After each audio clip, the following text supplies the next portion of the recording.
दोस्तों कैसे हैं? खैर मकदम है आपका। मैं हूं आदिल खान आज़ाद और आप देख रहे हैं आज़ाद बोल इंडिया चैनल का हेडलाइंस शो।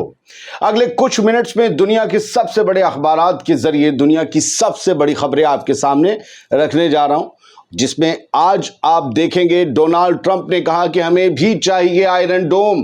कहा मिडिल ईस्ट से छिड़ सकती है वर्ल्ड वॉर 3। रोम में गजा सीज फायर को लेकर जुटेंगे इजराइल, अमेरिका, मिस्र और कतर। नेतन्याहू की नीयत पर शक बरकरार। सीरिया में अमेरिकी बेस पर 5 मिसाइलों से हमला, हेलीकॉप्टर से घायलों को ले जाने का दावा। आईडीएफ ने फिर जारी किया खाना बदोशी का फरमान, लाखों फलस्तीनियों को साउथ गजा से सेफ जोन की तरफ जाने को कहा। यमन पर अमेरिका और ब्रिटेन ने की एयर स्ट्राइक्स, हुदैदा एयरपोर्ट पर बरसाए बम। इधर यमन से जंग नहीं चाहता सऊदी अरब, आई खबर। हुथीज ने लाखों लोगों के मजमे में दोहराया, फिलिस्तीन के मुकद्दर का फैसला बेहद करीब। तो ये थी कुछ सुर्खियां और यकीन मानिए खबरें इससे कहीं ज्यादा हैं जो आपको पसंद आएंगी।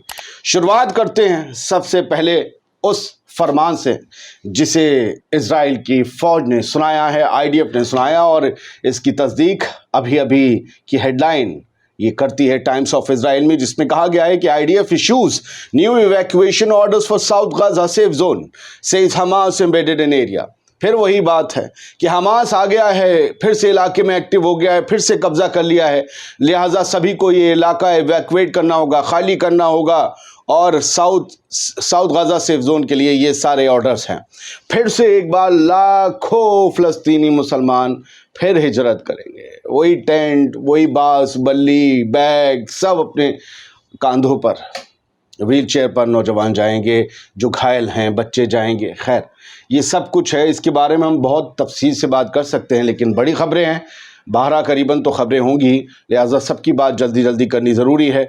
जो खान यूनिस में हुआ था, खाली करवाया था इलाका, आपको पता था, उसमें लगभग 1,80,000 लोगों ने माइग्रेट किया था, उस इलाके को छोड़ा था पिछले फरमान पर। 1,80,000 की आबादी, आप समझ रहे हैं। Israel war on Gaza, Al Jazeera की खबर, 100 trapped in Khan Younis as battles rage. सैकड़ों लोग खान यूनिस पे फंस के रह गए, हज़ारों लोग यहाँ पर आवाम जो है, आम लोग फंसे हुए हैं, क्योंकि खान यूनिस में भी लड़ाई बहुत तेज चल रही है। आईडीएफ ने उधर साउथ गजा के लिए फरमान दे दिया है। बेंजामिन नेतन्याहू अमेरिका में है, लौटने वाला है। लेकिन हो क्यों रहा है ये सब कुछ? असल में हमास के ऊपर सीज फायर के लिए प्रेशर डाला जाएगा और बेंजामिन नेतन्याहू को कुछ ना कुछ गजा के लिए अलग से लिफाफा अमेरिका में दिया गया होगा।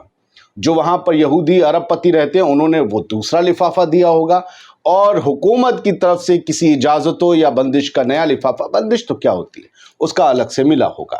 खैर, जो लोग संकेतों की भाषा समझते हैं, इशारों की लैंग्वेज को समझते हो, मेरी बात समझ गए होंगे।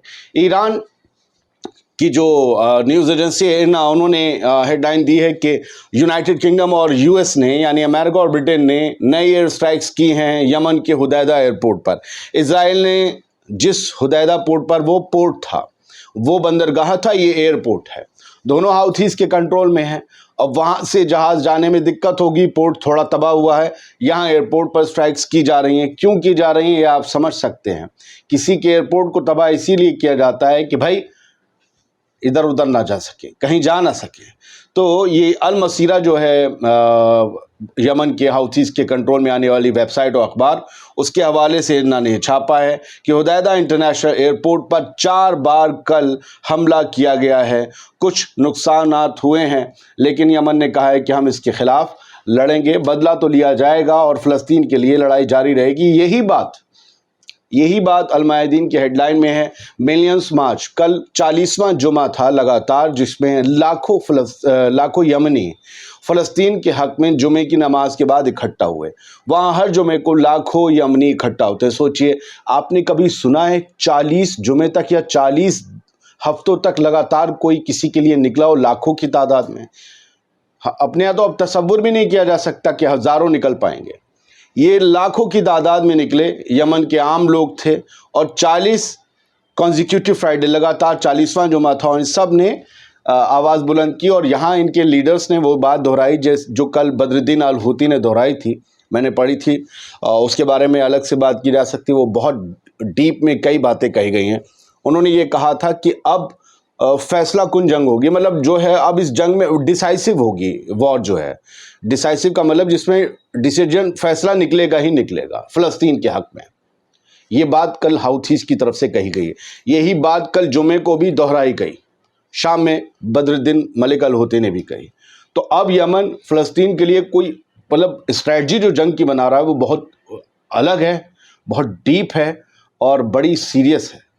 क्या करने वाले हैं पता नहीं मुझे, क्योंकि आप याद रखिएगा जो हुदैदा पोर्ट पर यमन के हमला हुआ है उसका बदला अभी इन्होंने लिया नहीं है। बैलिस्टिक मिसाइल्स वगैरह दागी थी कुछ, उसका क्या हुआ, उससे कुछ हुआ पता नहीं, लेकिन अभी वो बदला पूरा नहीं हुआ। ये क्या करने वाले हैं I don't know. Again repeat, I am not praising और ग्लोरीफाइंग एनीवन। मेरा काम न्यूज़ देना है, परसेप्शन बनाना आपका काम है। मैं गोदी मीडिया नहीं बन सकता, बहुत से लोग चाहते हैं। Saudi Arabia seeks to avoid renewed conflict with Yemen. ये ब्लूमबर्ग की रिपोर्ट है जो अल मायदीन ने छापी कि सऊदी अरेबिया जो है वो नए कॉन्फ्लिक्ट्स यमन के साथ नहीं चाहता है, उससे बच रहा है क्योंकि उसे पता है कि अंजाम क्या होगा। सऊदी अरब को पता है कि उसके पास खोने के लिए बहुत कुछ है और यमनियों के पास, यमन के हाउथीज़ के पास वो सब कुछ नहीं है। अभी उनके लिए सिर्फ जंग ही एक मकसद है जो उनके वक़ार को बढ़ा रही है, जो उनके भूकाल को बढ़ा रही है। और उन्हें पता है कि अगर हमने यमनियों के साथ जंग की तो अभी फ़िलहाल यूएस और यूके ये सब मिलके और इतने इन लोगों ने अलायंस बनाया समंदर के अंदर हाउथीज़ को रोकने के लिए, कुछ कर नहीं पाए, तो मैं जंग लड़ के क्या करूँगा। लिहाजा बेहतर ये है कि समझदारी ये है कि जंग ना लड़ी जाए, अपने कारोबार पे ध्यान दिया जाए जैसे फ़लस्तीन को अनदेखा करके हम दे रहे हैं। ठीक है। अल मसीरा की हेडलाइन है Yemeni escalation heightens Israeli anxiety fears grow over potential attacks. मतलब वही है, यमनी एस्केलेशन जो है यमन का, उससे कहीं ना कहीं बेचैनी है इजराइल के अंदर। इन्होंने अपना ड्रोन भी दिखाया, उसका नाम जाफा रखा या याफा रखा, ये दोनों पुराने टेल अवीव इलाके के नाम हैं। तो ये सब दिखाया और कहा कि आप तैयार हो कि हम आ रहे हैं हमला करने। तो ये इनकी यमनियों की जो वेबसाइट है, अखबार है अल मसीरा, वो छाप रहा है कि बहुत बड़ी बेचैनी और डर जो है वो चल रहा है इजराइलियों के अंदर। अच्छा, सीरिया में एक अमेरिकन बेस पर हमला हुआ है। अल मायदीन ने खबर दी है यूएस ऑक्यूपेशन का जो बेस था कोनोको गैस फील्ड में, उस पर मिसाइलें मारी गई हैं और गालिबन 4 से 5 मिसाइलों से हमला किया गया है। अंदर की खबर क्या है वो अमेरिका ही जानता है। स्पुतनिक के हवाले से यह खबर, यानी रशियन वेबसाइट और अखबार के हवाले से खबर सामने आई थी और कहा गया है सीरिया में military field Conoco gas field पर ये हमले हुए हैं। ये देर इज़ूर प्रोविंस यानी सूबे में आता है और बताया गया है कि 5 बार हमला हुआ है और हेलीकॉप्टर से इसके बाद जो है लोग ले जाते हुए दिखे गए हैं। जब ये शेलिंग हुई है इसके बाद हेलीकॉप्टर से शायद अंदर ज़ख्मी हुए हैं कुछ तादाद में लोग, वो ले जाए गए। ओलंपिक्स की शुरुआत हो चुकी है पेरिस में और इस दौरान एक फ़िलिस्तीनी अमेरिकन बेटी भी वहाँ पर पहुँची पार्टिसिपेट करने और वो जो है स्विमर है, उन्होंने जो स्पीच दी उसका एक हिस्सा यही है कि हम लोग फ़लस्तीनी जो हर रोज़ सह रहे हैं, बर्दाश्त कर रहे हैं, उसका कोई अंदाज़ा नहीं लगा सकता। मैं जब यहाँ पर पेरिस में स्विमिंग की तैयारी करूँगी तो मैं यहाँ मुकाबले के लिए तैयारी कर रही होंगी, जबकि वहाँ गज़ा में हर रोज़ लोग समंदर में तैर रहे हैं अपनी ज़िंदगी बचाने के लिए। ये हकीकत है। सिर्फ ज़िंदा रहने के लिए वो समंदर में कूद रहे हैं ताकि उन्हें वो समंदर में गिरने वाली एड मिल सके, कभी वो बच सकें गोलियों से। यह हकीकत है और उसका दिल रो रहा था, वो रो नहीं रही थी। ट्रंप की बात कर लेते हैं। डोनाल्ड ट्रंप सबसे मजबूत दावेदार हैं, फिर से अमेरिका के सदर बन सकते हैं। उन्होंने रात अपनी स्पीच में कहा कि भाई हम America needs an iron dome, America को भी आयरन डोम चाहिए। और आप देखिए कि इजराइल हर रोज़ 300 रॉकेट और ड्रोन जो है वो इंटरसेप्ट करता है या उसने किए पहले, और हम लोग अपना आयरन डोम क्यों नहीं बना रहे हैं। हम लोग को भी अपना आयरन डोम चाहिए क्योंकि दुश्मन हमारी भी चौखट पे खड़ा है। अब उन्हें ये नहीं याद है, वो रात याद नहीं है जब ईरान ने बैलिस्टिक मिसाइल्स और ड्रोन्स की बारिश की थी तो आयरन डोम क्या कर रहा था। गिराए तब अमेरिका की और नाटो देशों की ज़रूरत पड़ गई थी सबको गिराने में। कुछ बताते हैं अरब देशों ने भी गिराए थे। अगर ये सब मदद ना करते तो आयरन डोम तो इजराइल में रहता है ना, वहीं एक मोहल्ले में पड़ा रहता है, वो कब तक बचाएगा।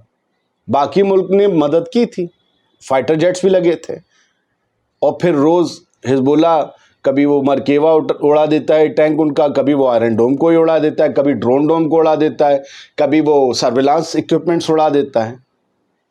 डोनाल्ड ट्रंप को क्या इस बारे में कोई बता नहीं रहा है। असल में कल ही डोनाल्ड ट्रंप ने रात जो है वो नेतन्याहू से मुलाकात की है, उसके बाद ये सारी बातें की हैं और कहा है भाई जब से डोनाल्ड ट्रंप प्रेसिडेंट की गद्दी से हटे थे पहली मुलाकात थी। नेतन्याहू भी सिर्फ मतलब दुनिया मतलब की है दोस्तों। खैर, डोनाल्ड ट्रंप ने एक और बात की है। नेतन्याहू को जब होस्ट किया तो डोनाल्ड ट्रंप ने मेजर एस्केलेशन की या मेजर मिडिल ईस्ट वॉर्स की धमकी दी। ये मतलब यूं खदशा पेश किया। द टाइम्स ऑफ इजराइल के हेडलाइन है। ट्रंप ने कहा कि बहुत बड़ी जंगें मिडिल ईस्ट में हो सकती हैं, हो सकता है कि WW3 यानी वर्ल्ड वॉर 3 ही हो जाए और इसी रीजन से निकले। लेकिन वो कहते हैं कि जब मैं बनूंगा राष्ट्रपति, अगर मैं बन गया तो मैं नहीं वर्ल्ड वॉर 3 होने दूंगा। मैं दुनिया को उस जंग अजीम से, उस विश्व युद्ध से बचा लूंगा। बात सीज फायर की आती है। अल-मायादीन ने खबर, देखिए मैं मोतियों की तरह खबरों को पिरोता हूं ताकि आप ऊपर से नीचे की तरफ एस्केलेशन से, फिर बयानात से, फिर जो हो सकता है उस तरफ ले चलूं। अल-मायादीन ने लिखा है कि US, Israel, Qatar and Egypt set to discuss Gaza ceasefire in Rome. Gaza का सीज फायर डिस्कस करने भाई साहब रोम जा रहे हैं। कतर भी यहीं है, इजिप्ट भी यहीं, यहाँ बात नहीं बनी। इजराइल और US ये इधर उधर काहे घूम रहे हैं। और फिर जब US और इजिप्ट मौजूद था तो इजराइल को रखने की क्या जरूरत थी। बातचीत तो वैसे भी उसी के मुताबिक होगी। ये सब जा रहे हैं, लेकिन इन सबको एक खदशा भी है जो पेश होता है द टाइम्स ऑफ इजराइल की आज की हेडलाइन में 27 जुलाई में। सोर्सेस कहती हैं, इजराइल की सोर्सेस, कि PM यानी प्रधानमंत्री कौन, Benjamin Netanyahu taking dangerous bet on hostages lives by toughening negotiating stance. इन सबको ये खदशा है कि जो प्रधानमंत्री बेंजामिन नेतन्याहू है वो होस्टेजेस की जिंदगी को लेकर इस तरीके की सख्त शर्तें कर सकता है और अभी कर चुका है और कर सकता है वो बंदा, जिससे कि ये मोल भाव, ये जो डील है होस्टेज डील, वो खटाई में पड़ जाएगी। आप क्या समझते हैं बेंजामिन नेतन्याहू भी असल में क्या चाहता है? उसे पता है जंग चल रही है तो मैं, और वो बस आगे जंग बंद होने के बाद भी मजबूत तब हो सकता है जब वो हमास को बिल्कुल ख़त्म कर दे, गजा को जो बचा है वो भी तबाह कर दे। वो कब होगा? जब सारे होस्टेजेस खुदा ना करे मारे जाएं। मैं खुदा ना करे इसलिए कह रहा हूं क्योंकि हमास उन्हें या फ़लस्तीनी नहीं चाहते वो मरे, वो चाहते हैं इसके बदले डील हो, फ़लस्तीनी कैदी आज़ाद हो। तसव्वुर कीजिए वो सारे मारे जाएं एक एक करके, फिर क्या होगा? नेतन्याहू के पास फ्री हैंड होगा, कोई प्रेशर नहीं होगा। जो प्रेशर है भी वो भी ख़त्म। अभी कई जगह बड़े संभल के बमबारी की जाती है, वो नहीं रहेगा। अब तो सबको मारो, हमने हमास को कर दिया ख़त्म, और उसके बदले में कितने लोग जाएंगे नहीं पता। लोग, दुनिया ये याद रखेगी कि हमास का एक एक बंदा मर गया, कोई ये याद नहीं रखेगा कि उसके बदले कितने हज़ारों लाखों फ़लस्तीनी मार दिए। इसलिए ये सीज़ फायर की शर्तों को खींच रहा है, उन्हें टफ कर रहा है। हेडलाइन शो में फ़िलहाल इतना ही। गर्मी बहुत है, 18 पे AC चलता है तब भी पसीना आता है। अपना ध्यान रखें, उमस जो है मार रही है। पानी पीते रहें, अपने घर में बुज़ुर्गों का ख्याल रखें, बाहर परिंदों के लिए पानी रखें, बाहर किसी बूढ़े को देखें तो 10 रुपए वाली बोतल पानी की ज़रूर दिलवाते हैं। ये सब करें, सदका जारिया रखें, बहुत बलाएं टालता है। मैं आपको क्या सिखाऊं, आप लोग सब सीखे हुए हैं, लेकिन अच्छी बातें दूसरों तक पहुंचाते रहना चाहिए। हमारा दुनिया टुडे दूसरा चैनल है, काम शुरू हो जाएगा। काम तो चल ही रहा है, परसों वीडियो डाला था, कल नहीं डाल पाए। मसरूफियत यहाँ है, सब आप यहाँ हैं, वहाँ जाइएगा ज़रूर। आज़ाद वर्ल्ड इंडिया को सपोर्ट करने के लिए ये रहा QR कोड। आप लोग बहुत प्यारे व्यूअर्स हैं। खुश रहिए, सलामत रहिए और अपना बहुत ध्यान रखिए।